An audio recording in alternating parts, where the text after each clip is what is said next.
Assalamualaikum warahmatullahi wabarakatuh. Waalaikumsalam warahmatullahi wabarakatuh.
Innal hamdalillah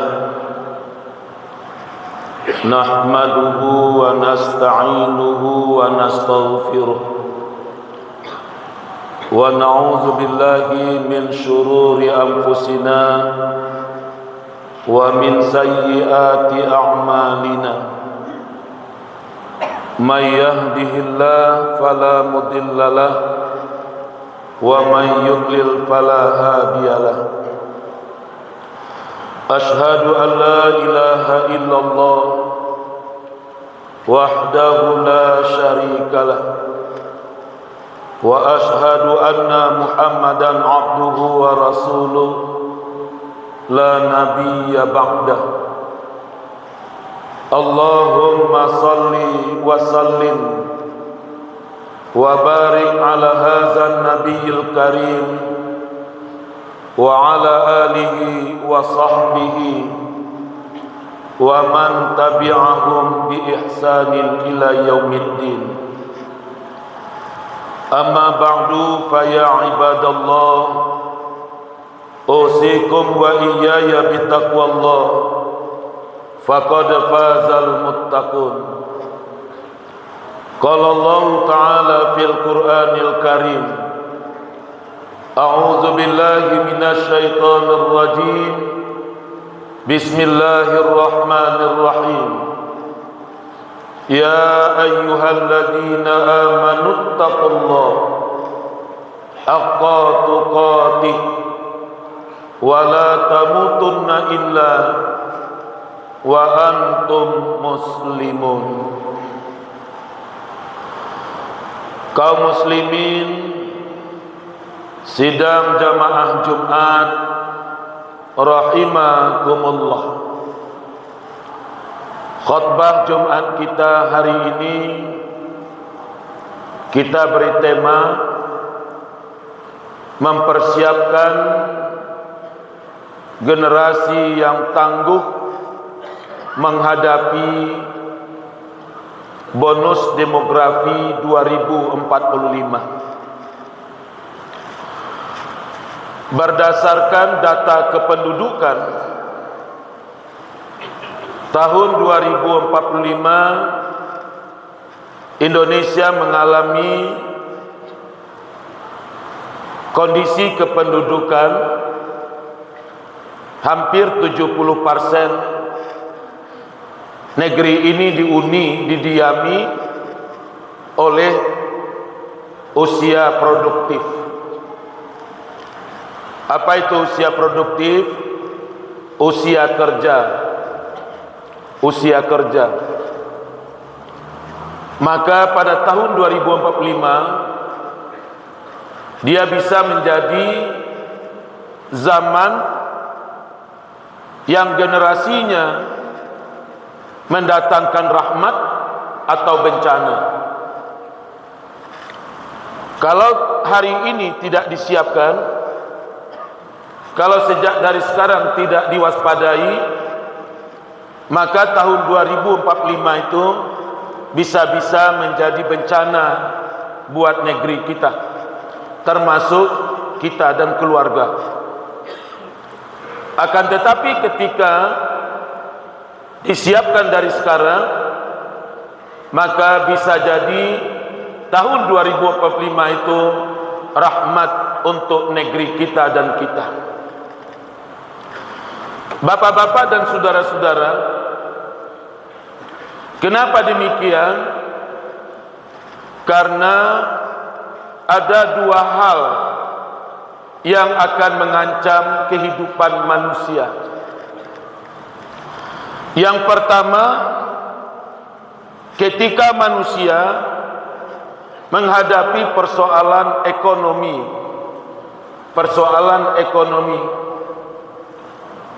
sebagaimana kata Rasulullah, kadal fakru ayyakuna kufra. Sesungguhnya kemiskinan itu dekat kepada kekufuran. Ketika orang menghadapi dilema kehidupan dari sisi ekonominya, ketika dia tidak siap menghadapinya, maka dia berpotensi untuk menjadi orang-orang yang kufur kepada Allah Subhanahu wa taala. Dia bisa berpindah agama menjadi orang yang murtad, atau dia bisa melakukan berbagai bentuk kejahatan dengan dalih persoalan ekonomi. Sehingga Rasulullah sallallahu alaihi wasallam digambarkan oleh Allah dalam Al-Qur'an bagaimana Rasulullah sallallahu alaihi wasallam mengkhawatirkan kehidupan umatnya kalau umatnya itu akan menghadapi ancaman dari sisi ekonomi, karena ekonomi itu akan bermuara kepada kejahatan. Orang Minang populer dengan dalihnya, daripada bacakak jo galang-galang, biar bacakak jo urang. Sehingga ketika persoalan ekonomi melilit kehidupan manusia, maka berpeluang kejahatan, kriminalitas akan meningkat. Karena kemiskinan, karena persoalan ekonomi menjadi salah satu pemicu lahirnya berbagai kejahatan. Oleh sebab itu dalam Islam tidak boleh ada terjadi kesenjangan sosial dalam kehidupan bermasyarakat antara yang kaya dengan yang miskin. Kenapa? Orang kaya tidak akan pernah aman kalau sekitarnya banyak orang miskin. Orang kaya tidak akan tenang kalau sekelilingnya didiami oleh orang miskin. Ketika kemiskinan berada di sekitarnya, sesungguhnya orang kaya sedang berada dalam ancaman.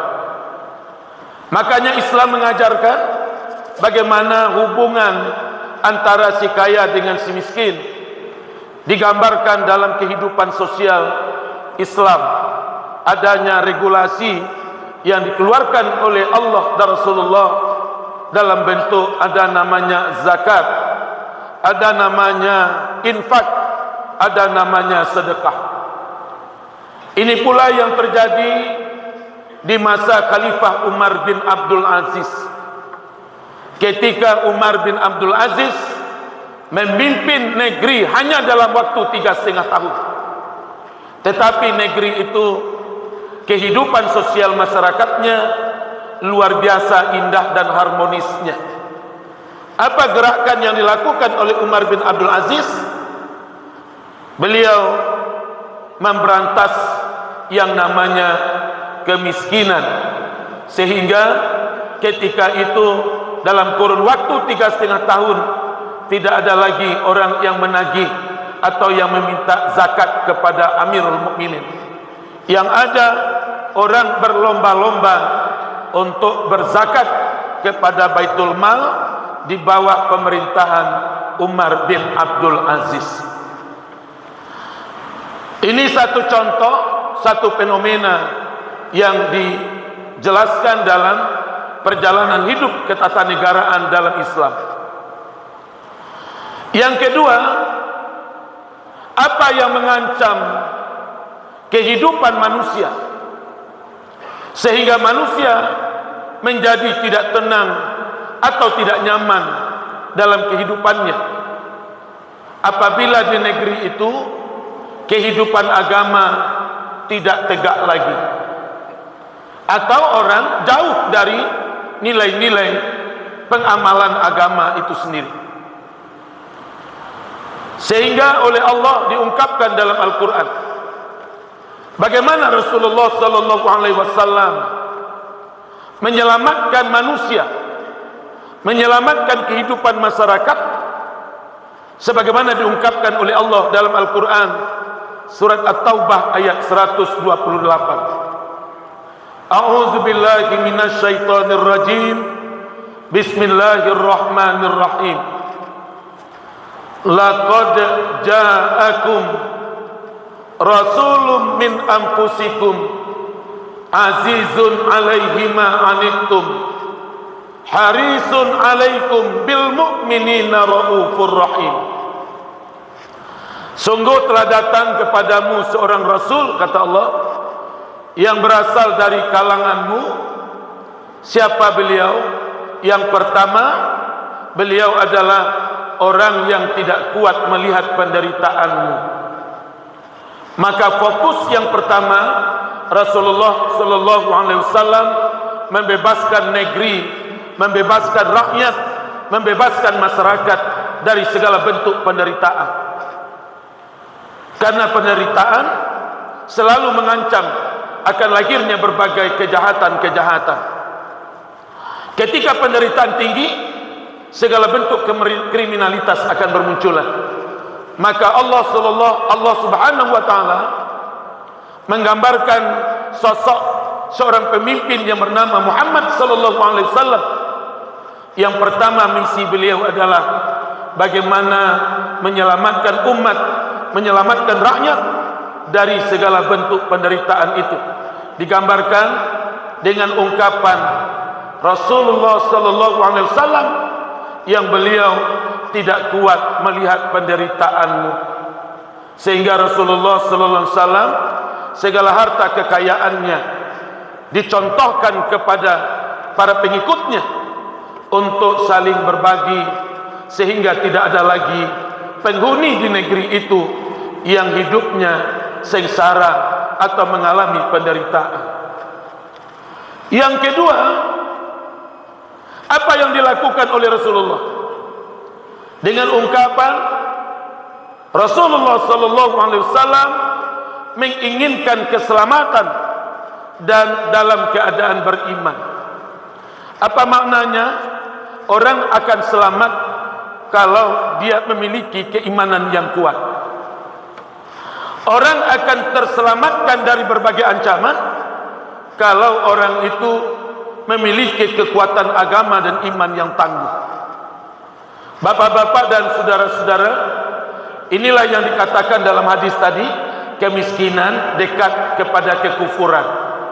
Untuk mencegahnya perlu dibentengi dengan nilai-nilai agama yang kuat, nilai-nilai agama yang kokoh. Karena ketika agama yang lemah, orang akan bisa menghalalkan segala cara. Makanya Rasulullah sallallahu alaihi wasallam bagaimana memberikan penguatan-penguatan agama kepada para sahabat dan para pengikutnya, sehingga agama itulah yang menjadi benteng dalam ketahanan seseorang. Bapak-bapak dan saudara-saudara, maka hari ini tentu ini juga menjadi kajian oleh kita. Ketika kemiskinan ada di mana-mana, apalagi kalau kemiskinan itu berbentuk diskriminasi lagi. Ada orang miskin yang dilayani oleh negara, tetapi tidak sedikit pula orang miskin yang mendapat perlakuan diskriminasi oleh pemerintah atau negara. Karena ada di negeri kita ini, di Indonesia, tidak tertutup juga di Kota Padang, ada namanya miskin administratif. Secara administrasi dia tercatat sebagai orang miskin. Itulah yang populer dengan sebutan DTKS namanya. Sehingga orang-orang miskin ada yang tercatat di dalam daftar keluarga prasejahtera, keluarga yang tidak mampu. Dia mendapatkan fasilitas dari negara. Sekalipun yang tercatat secara administratif itu tidaklah seluruhnya orang miskin. Tetapi ada yang menarik. Ada orang miskin yang tidak tercatat secara administratif, sekalipun kondisi ekonominya sangat memprihatinkan. Ini bermunculan di tengah-tengah masyarakat. Dia mendapatkan perlakuan yang tidak adil. Inilah yang dikhawatirkan ketika terjadi kesenjangan sosial. Masyarakat yang sama tetapi mendapatkan perlakuan yang berbeda, maka ini berisiko untuk lahirnya berbagai persoalan-persoalan di tengah-tengah masyarakat. Yang kedua, dari hari ke hari ternyata negeri kita tidak semakin baik dalam kehidupan beragamanya. Bapak-bapak dan saudara-saudara, kejahatan di mana-mana, tawuran di mana-mana, LGBT-nya masih sangat hebat, narkobanya masih masuk prioritas 5 besar. Ini kondisi yang sedang berada di lingkungan kita. Apa yang menyebabkan ini? Ketika kita survei, seminggu yang lalu keluar data dari salah satu lembaga survei, dipublikasi di berbagai media. Ternyata Indonesia yang mayoritas penduduknya beragama Islam, 72% umatnya tidak bisa membaca Al-Quran. 72%. Itu secara nasional. Secara nasional, data survei mengatakan 72% umat Islam Indonesia tidak bisa membaca Al-Quran. Bagaimana mereka bisa mengamalkan agama dengan baik? Karena di satu sisi kunci agama itu adalah Al-Quran, sementara mereka tidak bisa membaca Al-Quran. Tidak terkecuali juga di negeri yang menjunjung tinggi adat basani sara, syarat basani kitabullah, syarat mengatur adat memakai. Fungsi-fungsi agama dan lembaga-lembaga agama sudah terabaikan. Bapak-bapak dan saudara-saudara kaum muslimin sidang jamaah Jumat rahimakumullah, secara teori dan secara empiris, pertama kekuatan agama, yang kedua faktor lingkungan. Bapak-bapak dan saudara-saudara, kekuatan agama melahirkan tokoh-tokoh hebat di ranah Minang. Dia seorang diplomat, dia seorang cendekiawan, tetapi agamanya kokoh, agamanya tangguh. Inilah sumber daya manusia yang selama ini dibanggakan berasal dari ranah Minang. Kenapa selama ini orang Minang untuk menyiapkan anak keturunannya tidak lepas dari pendidikan karakter yang bernama surau. Surau, fungsi surau dihidupkan, fungsi lembaga-lembaga masjid diberdayakan, sehingga anak-anak dididik melalui lembaga yang namanya surau itu. Hari ini siapakah yang datang ke surau? Siapakah yang memakmurkan surau? Dan masih berfungsikah surau dalam tanda kutip rumah-rumah ibadah sebagai tempat pendidikan dan mempersiapkan karakter anak-anak itu? Hari ini bapak-bapak dan saudara-saudara, kalau terjadi berbagai kriminalitas di kalangan anak-anak, tentu ini menjadi sebuah perenungan oleh kita. Apakah anak-anak hari ini masih didekatkan dengan agama atau tidak? Apalagi mereka dipengaruhi oleh berbagai pengaruh-pengaruh yang merusak cara berpikirnya, yang merusak cara pandangnya, yang merusak cara kehidupannya dengan kemajuan teknologi. Oleh sebab itu, kita hari ini sedikit agak gembira. Ada dua hal yang menggembirakan kita. Pertama, Menteri Pendidikan kita sudah berganti.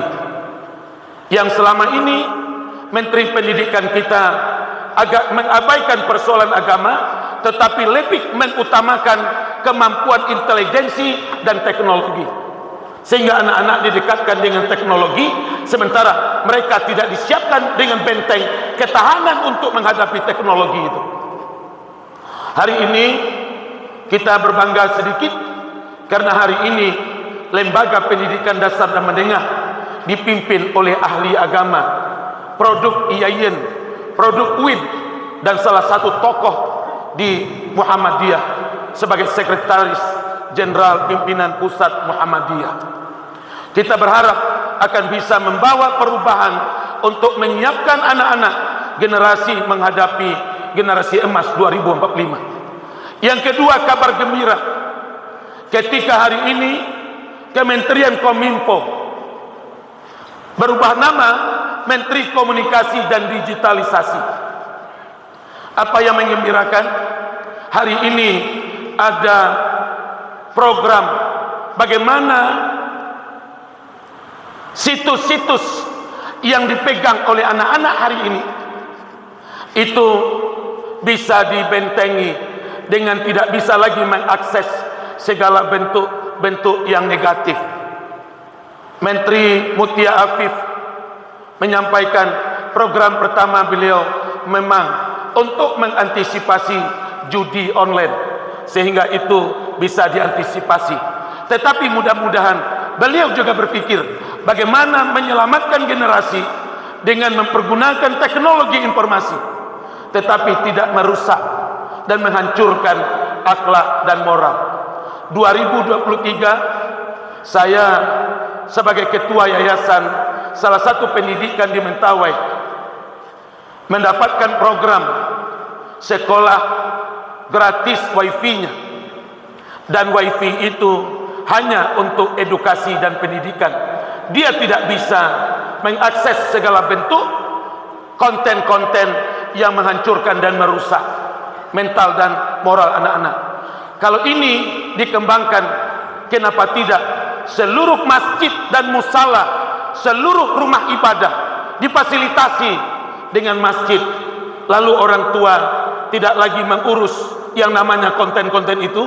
Dengan satu kalimat, ketika anak melaksanakan tugas pendidikannya, tugas-tugas di sekolahnya, cukup orang tua mengeluarkan satu kata, "Nak, laksanakan tugasmu di masjid." Sehingga anak-anak akan kembali eksis di masjid. Inilah sebuah renungan terakhir kepada kita dalam khutbah ini. Siapa yang tidak kenal dengan DN Aidit? DN Aidit, orang Minang, ayahnya ulama. Waktu kecilnya DN Aidit seorang muazzin di masjid. DN Aidit orang yang hafal ayat-ayat Al-Quran waktu kecilnya. Tetapi begitu dia sekolah SLTA sampai perguruan tingginya, dia berada di lingkungan komunis dan bergaul dengan orang-orang komunis. Buku-buku yang dibacanya adalah buku-buku komunis yang berkiblat ke Cina waktu itu dengan Marxisme dan Leninismenya. Akhirnya seorang yang biasa azan di masjid, yang pintar membaca ayat Al-Quran, berubah 180 derajat dari orang yang selalu mengingat Allah, akhirnya menjadi orang yang ateis. Dia tokoh utama dalam pergerakan komunis di Indonesia. Tentu ini sebagai empiris dalam kehidupan kita. Apa artinya? Ketika kita tidak siapkan lingkungan yang baik untuk anak-anak kita, lingkungan yang kuat dan tangguh untuk membangun karakter berbasis rumah ibadah, ketika anak-anak kita di luar masjid, di luar jauh dari kehidupan lingkungan agama, bukan tidak mungkin ke depan tidak hanya persoalan kejahatan, tidak persoalan hanya kriminalitas, tetapi anak-anak kita akan berubah ideologi dan karakternya. Tidak heran kalau hari ini di medsos keponakan orang Minang bangga menyatakan dia menjadi orang yang murtad. Maka ke depan tidak heran kalau itu akan berkembang terus. Kalau hari ini anak-anak kita melakukan kejahatan yang namanya tawuran, yang namanya narkoba, besok dia akan menjadi orang yang mengancam kehidupan umat beragama di negeri ini. Untuk itu bapak-bapak dan saudara-saudara kaum muslimin sidang jamaah Jumat, maka kalau kita tidak waspada dari sekarang, maka 2045 tidak tertutup kemungkinan buat kita, termasuk ranah Minang, akan mendatangkan bencana besar. Apalagi bapak saudara sekalian, ranah Minang sudah dilirik oleh orang yang berduit. Adanya daerah Sumatera Barat akan dijadikan proyek strategi nasional. Yang namanya proyek, orang tidak bicara agama. Yang namanya proyek, orang tidak bicara ideologi. Yang namanya proyek, orang bicara uang dan akan bisa menghalalkan segala cara. Untuk itu ini sebuah renungan oleh kita bersama, bagaimana menyelamatkan anak keturunan kita, menyelamatkan generasi kita yang hari ini sedang berada di tepi jurang, Kalau tidak kita yang mengangkatnya, mereka akan jatuh dan terperosok ke dalam jurang itu. Ketika anak kita masuk jurang, yang akan menderita adalah kita para orang tua. Yang akan menderita kita adalah para nenek mamaknya, karena melihat anak dan keponakan kita berada di lembah kehancuran. Itu dunia. Di akhirat nanti kita akan mempertanggungjawabkannya. Kullukum ra'in wa kullukum mas'ulun an ra'iyatihi. Setiap kamu adalah pemimpin, dan setiap yang kamu pimpin akan kamu pertanggungjawabkan kepada Allah Subhanahu wa taala. Tidak sebatas efek negatif yang akan mengancam lingkungan kita, tetapi sekaligus sebagai umat yang beragama di hadapan Allah, kita juga menghadapi ancaman baik di dunia maupun nanti di akhirat kelak. Fa'tabiru ya ulil absar la'allakum turhamun.